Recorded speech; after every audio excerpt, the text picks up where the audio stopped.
मौलाया सल्ली वसल्लिम दाइमन अबदन अला हबीबिका खैरिल खल्क़ि कुल्लिहिम। अस्सलामुअलैकुम वरहमतुल्लाहि वबरकातुहू। नाज़रीन, इस्तकबाल है आपका viral news live studio Jalgaon. मैं आपका मेज़बान हाफिज़ अब्दुल रहीम पटेल। नाज़रीन, आइए डालते हैं हमारे मुल्क की 10 बड़ी अहम खबरों पर एक नज़र। उससे पहले आपसे गुजारिश है कि हमारे चैनल को सब्सक्राइब कर दीजिए, बेल आइकन को दबा दीजिए। नाज़रीन, खबरों में सबसे पहली बड़ी खबर यह है कि कुरान पाक के ख़िलाफ़ पिटीशन बज़ाते खुद एक जुर्म है। सुप्रीम कोर्ट अज खुद नोटिस लेकर मुद्दई के खिलाफ ताज़ीरी कार्रवाई करना चाहिए, ऐसा बयान प्रोफेसर ताहिर महमूद ने दिया।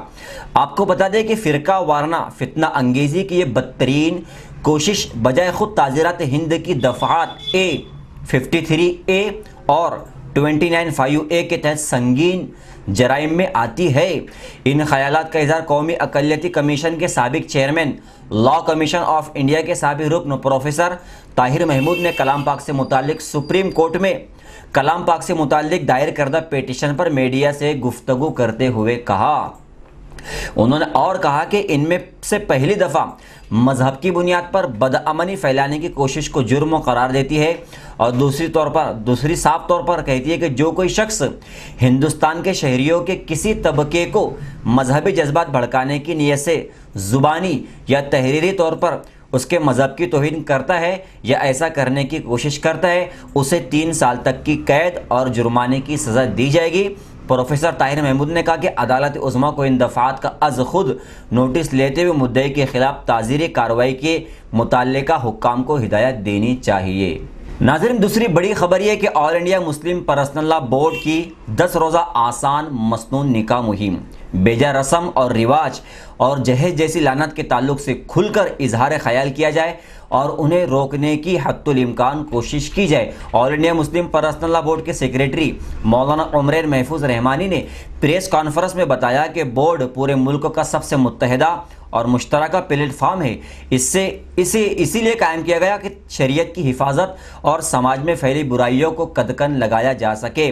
मौलाना उमर ने कहा कि मौजूदा वक्त में शादी की तकरीबात से मुताल्लिका जो सूरत हाल है, इस पर पर्सनल लॉ बोर्ड की तशवीश है और हम चाहते हैं कि इस्लाम ने जो आसान और सादा निकाह का निज़ाम बताया है उसे पूरे इस्लामी मुआशरे में नाफिज किया जाए और बेजा रस्म से, रिवाज से, जहेज से और जितनी गैर रस्म रिवाज है जो मुआशरे में फैली हुई है उसको रोक लगाकर पूरे मुआशरे से ख़त्म करने की कोशिश की जाए।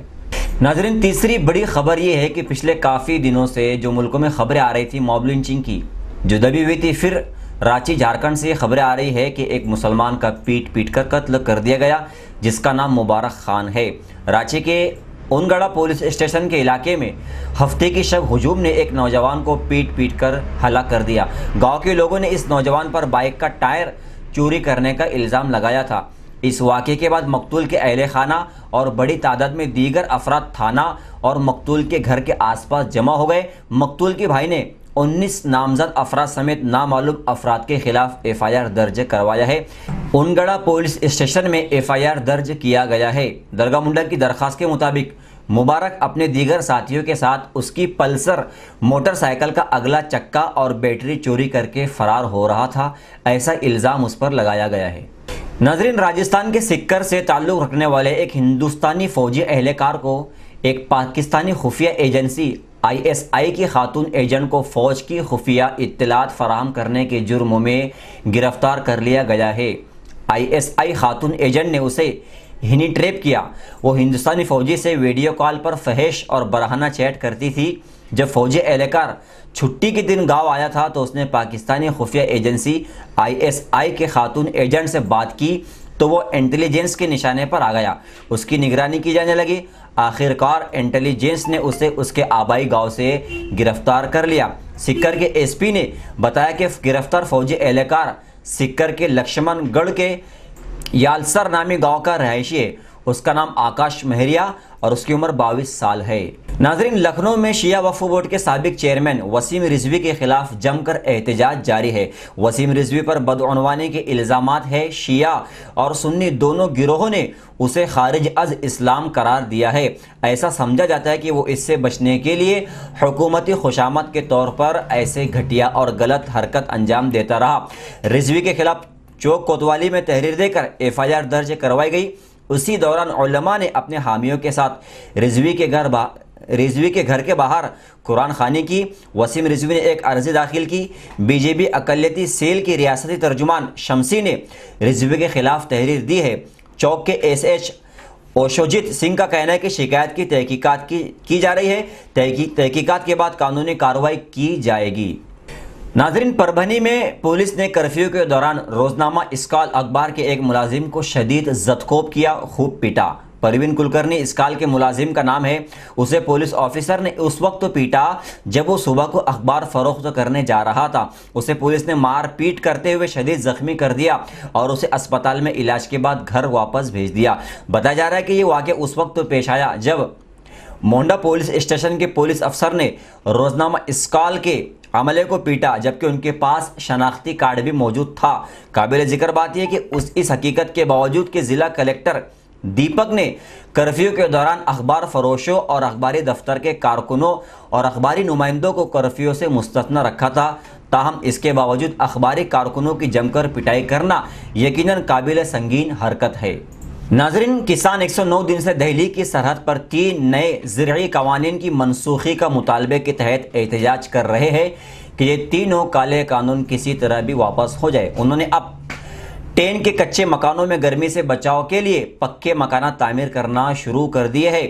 अभी तक टिकरी बॉर्डर पर ऐसे 25 मकाना तामीर हो चुके हैं। किसान लीडरान शदीद गर्मी के आगाज से पहले ऐसे घर 1000 से 2000 बनाना चाहते हैं। उनमें से बेशतर हरियाणा से मुल्हिक सिंगू और टिकरी सरहदों में ही तामीर होंगे। किसान रहनुमा अनिल मलिक ने कहा कि हम मजबूत किसान भाइयों के लिए सरहद पर मजबूत मकाना तामीर करेंगे। हमें यकीन है कि हुकूमत को एक दिन तमाम कवानीन वापस लेना होगा, लेकिन तवील जंग लड़ने के लिए हमें मुजाहिरीन की सहूलियात का भी ख्याल रखना होगा। किसानों ने यह तय कर लिया कि हम पक्के मकानात बना लेंगे, लेकिन यहाँ से उस वक्त तक नहीं हटेंगे जब तक मोदी हुकूमत तीनों काले कानून को वापस नहीं ले लेती। नाजरीन, तृणमूल कांग्रेस की सरबराह और मगरबी बंगाल की वजीर आला ममता बनर्जी ने इतवार को दोपहर के व्हील चेयर पर 5 किलोमीटर लंबा रोड शो किया है। उन्होंने पार्टी के सीनियर रहनुमाओं और हामियों के साथ जनूबी कोलकाता के म्यू रोड पर वाक़े गांधी मुजस्समे से अपने इस रोड शो का आगाज़ किया। 1 घंटे के रोड शो के बाद ममता ने दूसरी जगह भी रैली की। उन्होंने कहा कि मुझे रोकने की नाकाम कोशिशें की गई, लेकिन मैं पूरी रियासत में व्हील चेयर पर ही TMC के लिए इंतखाबी मुहिम में हिस्सा लूँगी। मैंने अपनी ज़िंदगी में बहुत से हमलों का सामना किया है, लेकिन कभी किसी के सामने हथियार नहीं डाले। नाज़रीन, तबलीगी जमात पर कोरोना फैलाने का इल्ज़ाम लगाने वाले मुंसिफ ने मांग ली माफ़ी। आपको बता दें कि मुंबई उर्दू न्यूज़ के शुमारा 13 पर मार्च के सफ़ा अव्वल पर शायद खबर हुई थी।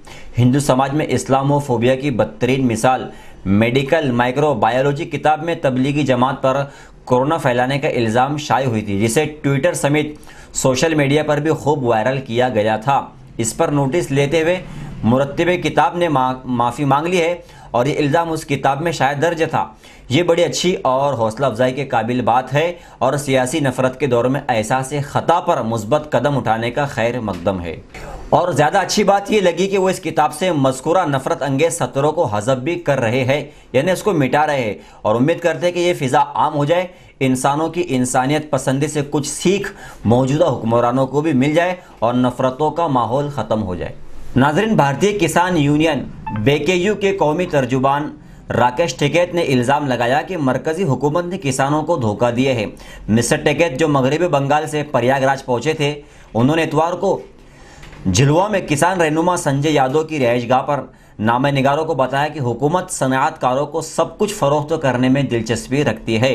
कम से कम सपोर्ट प्राइस MSP पर कोई कानून नहीं बनाया जा रहा है और इनके साथ गद्दारी की गई है। उन्होंने कहा कि किसानों में शऊर बेदार करने और हर तबके की हिमायत के लिए वो दौरे पर निकले हैं। उनका प्रोग्राम तो बराबर जारी रहेगा, वो पूरे मुल्क में जाएंगे और किसान, ताजिरों और मुलाजिमों के साथ मरकजी हुकूमत ने जो धोखाधड़ी की है उसको खुलकर बयान करेंगे और लोगों को आगाह करेंगे कि हुकूमत किस तरीके से लोगों को बेवकूफ़ बना रही है।